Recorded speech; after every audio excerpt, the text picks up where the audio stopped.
എല്ലാവർക്കും നമസ്കാരം. ഞാൻ ഡോക്ടർ അലീന, കൊല്ലം മെഡിട്രീന ഹോസ്പിറ്റലിലെ കൺസൾട്ടൻറ്റ് പീഡിയാട്രീഷ്യനാണ്. നമുക്കറിയാം സ്കൂൾ തുറന്നു, അതുപോലെ തന്നെ മഴക്കാലമാണ്. മഴക്കാല രോഗങ്ങളെ കുറിച്ചും അതിനെ പ്രതിരോധിക്കാനുള്ള മാർഗങ്ങളുമാണ് ഞാൻ ഇന്ന് ഈ വീഡിയോയിലൂടെ നിങ്ങളോട് ഷെയർ ചെയ്യാൻ ആഗ്രഹിക്കുന്നത്. മഴക്കാല രോഗങ്ങൾ തന്നെ പലതരത്തിലുണ്ട്. ഒന്ന് കൊതുകുജന്യ രോഗങ്ങൾ, ജലജന്യ രോഗങ്ങൾ, അതുപോലെ തന്നെ നമ്മുടെ ഡ്രോപ്ലെറ്റ്സ് വഴി സ്പ്രെഡാകുന്ന ജലദോഷപ്പനി പോലുള്ള രോഗങ്ങൾ. ഇതാണ് മെയിൻലി വരുന്ന മഴക്കാല രോഗങ്ങൾ. അപ്പം അതിൽ ഏറ്റവും ഇമ്പോർട്ടൻ്റ് ആയിട്ടുള്ളതാണ് കൊതുകുജന്യ രോഗങ്ങൾ. അപ്പം നമുക്കറിയാം, അതിൽ നമ്മൾ സാധാരണയായിട്ട് കണ്ടുവരുന്ന ഒരു പനിയാണ് ഡെങ്കിപ്പനി എന്ന് പറഞ്ഞാൽ. ഈഡിസ് വിഭാഗത്തിലുള്ള കൊതുകാണ് ഈ ഡെങ്കിപ്പനി പരത്തുന്നത്. അപ്പം ഈ അസുഖം ബാധിച്ച ഒരാളെ കടിച്ചിട്ട് മറ്റൊരാളിലേക്ക് കൊതുക് ആണ് ഈ രോഗം പരത്തുന്നത്. അപ്പോൾ ഡെങ്കിപ്പനിയുടെ ലക്ഷണങ്ങൾ എന്താണെന്ന് വെച്ചാൽ പനി, തലവേദന, ശരീരവേദന, വയറുവേദന, ഛർദിൽ. പിന്നെ കുറച്ച് ആളുകളിൽ ഇത് കോംപ്ലിക്കേഷൻസ് ഉണ്ടാക്കാൻ സാധ്യതയുണ്ട്. അതായത് പ്ലേറ്റ്ലെറ്റ് കുറഞ്ഞിട്ട് ബ്ലീഡിങ്, അതുപോലെ തന്നെ പല അവയവങ്ങളെയും ഇത് സാരമായിട്ട് ബാധിക്കാൻ സാധ്യതയുണ്ട്. അപ്പോൾ ഡെങ്കിപ്പനി വന്നാൽ നമ്മൾ മെയിൻലി ട്രീറ്റ്മെൻറ്റ് എന്ന് പറഞ്ഞാൽ സിംറ്റമാറ്റിക് ആണ്. നന്നായിട്ട് വെള്ളം കുടിക്കുക, നല്ല ഭക്ഷണം കഴിക്കുക, അതുപോലെ തന്നെ റെസ്റ്റ് എടുക്കുക എന്നുള്ളതാണ്. മറ്റൊരു കൊതുകുജന്യ രോഗമാണ് ഈ നമ്മുടെ ചിക്കൻ ഗുനിയ എന്ന് പറയുന്നത്. അതും പനി, ശരീരവേദനയൊക്കെയാണ് അതിൻ്റെ ലക്ഷണങ്ങൾ. അതിനും നമ്മൾ ട്രീറ്റ്മെൻറ്റ് സിംറ്റമാറ്റിക് ആയിട്ടുള്ള ട്രീറ്റ്മെൻറ്റാണ് കൊടുക്കുന്നത്.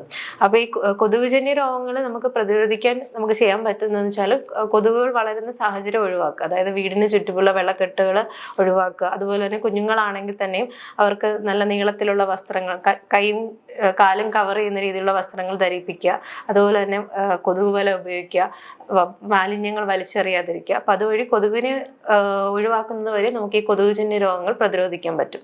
പിന്നെ വരുന്നതാണ് ജലജന്യ രോഗങ്ങൾ. ജലജന്യ രോഗങ്ങളിൽ ഏറ്റവും ഇമ്പോർട്ടൻ്റ് ആയിട്ടുള്ളതാണ് മഞ്ഞപ്പിത്തം. മഞ്ഞപ്പിത്തം ഹെപ്പറ്റൈറ്റിസ് എയും ഇയുമാണ് സാധാരണയായിട്ട് ഭക്ഷണത്തിലൂടെയും വെള്ളത്തിലൂടെയും പകരുന്നത്. ഇത് ആളുകളിൽ പനി, ക്ഷീണം, അതുപോലെ തന്നെ വിശപ്പില്ലായ്മയൊക്കെ ആയിട്ടാണ് ആദ്യം വരുന്നത്. പിന്നീട് അത് കോംപ്ലിക്കേഷൻസ് ആകുമ്പോഴത്തേക്കും മഞ്ഞ വരാം, അതുപോലെ തന്നെ ലിവറിനെയൊക്കെ ബാധിക്കാൻ സാധ്യതയുണ്ട്. അപ്പോൾ ഹെപ്പറ്റൈറ്റിസ് എ നമ്മൾ മാലിന്യമായിട്ടുള്ള വെള്ളത്തിലൂടെയും ഭക്ഷണത്തിലൂടെയാണ് പകരുന്നത്.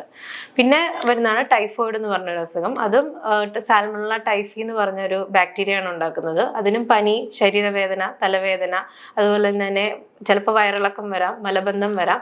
പിന്നെ അതും പല അവയവങ്ങളെയും ബാധിച്ച് കോംപ്ലിക്കേഷൻസ് ഉണ്ടാക്കുന്നതാണ്. അപ്പോൾ അതും ഈ ഭക്ഷണത്തിലൂടെയാണ് പകരുന്നത്, വെള്ളത്തിലൂടെയാണ് പകരുന്നത്.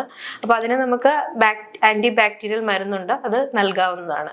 പിന്നെ വരുന്നതാണ് എലിപ്പനി എന്ന് പറഞ്ഞത്. എലിപ്പനി എന്ന് പറഞ്ഞാൽ നമ്മൾ വെള്ളക്കെട്ടുകളിലൊക്കെ എലിയുടെ മൂത്രം കലർന്നിട്ട് അത് നമ്മുടെ ശരീരത്തിൽ എന്തെങ്കിലും മുറിവോ എന്തെങ്കിലും ഉണ്ടെങ്കിൽ നമ്മുടെ ശരീരത്തിൽ കയറുകയും അത് എലിപ്പനിയുടെ ലക്ഷണങ്ങൾ ഉണ്ടാക്കും. കഠിനമായ പനി, തലവേദന, കണ്ണിനുള്ള ചുമപ്പ്, പിന്നെ നമ്മുടെ കാലിന് വേദന. അത് കോംപ്ലിക്കേഷൻസ് ആയിട്ട് മഞ്ഞയും അതുപോലെ തന്നെ കിഡ്നിയുടെ പ്രവർത്തനത്തിനെയൊക്കെ ബാധിക്കാനുള്ള സാധ്യതയുണ്ട്.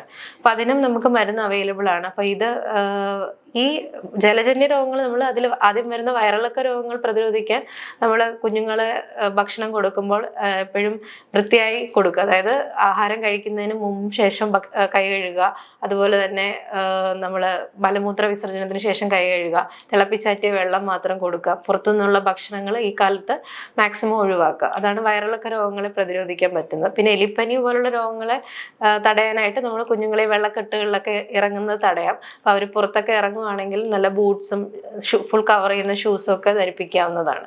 പിന്നെ ഈ വെള്ളമായിട്ട് കോണ്ടാക്ട് വരുന്ന ആൾക്കാർ അതിനുള്ള നമുക്ക് വരാതിരിക്കാനായിട്ടുള്ളൊരു മരുന്നുണ്ട്, ഡോക്സിസൈക്ലിൻ. അത് കഴിക്കാവുന്നതാണ്.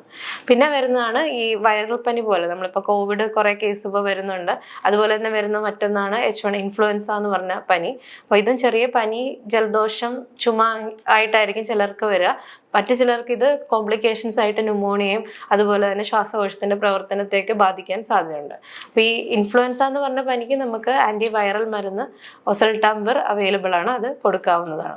അപ്പോൾ ഇതൊക്കെയാണ് സാധാരണയായിട്ട് വരുന്ന രോഗങ്ങൾ. അപ്പോൾ ഇതിനെ പ്രതിരോധിക്കാൻ നമുക്ക് ഇമ്പോർട്ടൻ്റ് ആയിട്ടുള്ള 3 കാര്യങ്ങൾ എന്ന് പറഞ്ഞാൽ, ഒന്ന് വ്യക്തിശുചിത്വം. അതായത് ഫുഡ് കഴിക്കുന്നതിന് മുമ്പും ശേഷം കൈ കഴുകുക, മലമൂത്ര വിസർജനത്തിന് ശേഷം കൈ കഴുകുക, അതുപോലെ തന്നെ പരിസര ശുചിത്വം, വീടിന് ചുറ്റും വെള്ളക്കെട്ടുകൾ ഒഴിവാക്കുക, മാലിന്യങ്ങൾ വലിച്ചെറിയാതിരിക്കുക. പിന്നെ വാക്സിനേഷൻ, കുഞ്ഞുങ്ങൾക്കാണെങ്കിൽ കൃത്യമായിട്ട് വരുന്ന വാക്സിനേഷനുകൾ എടുക്കുക.